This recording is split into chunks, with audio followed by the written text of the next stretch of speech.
Bom, galera, eu vou mostrar um pouquinho do meu apartamento novo aqui em Corunha. A minha vidinha aqui na Europa. Essa aqui é a cozinha. Tá vendo a cozinha aí? A cozinha. A lavadora aqui.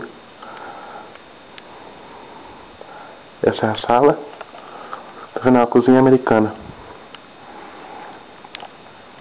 Aqui tá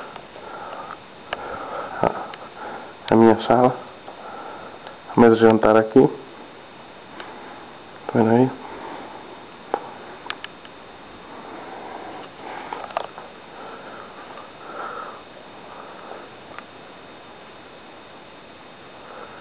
Isso aqui é a sala.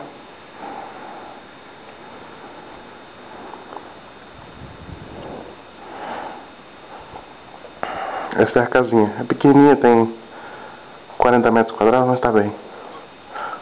Esse é o meu quarto. Uma cama de casal bem grande.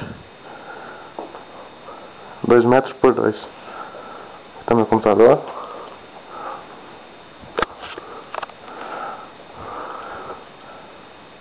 Aqui é a vista que a gente tem. Corunha tá no fundo. Tá vendo?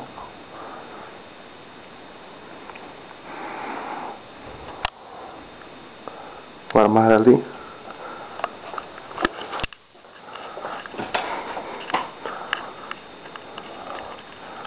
Voltamos aqui no salão. Esse é o banheiro. Tá vendo? Tem a banheira aqui.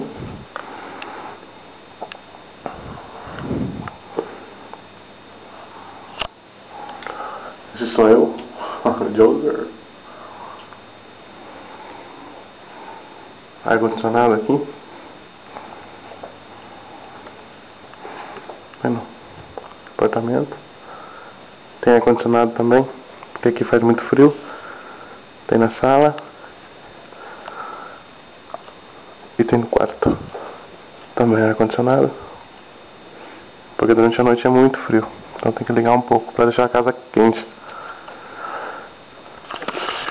Mas isso aí, essa aqui é a minha nova casinha aqui em Corunha. E vamos ver se esse ano eu tô aí no Brasil.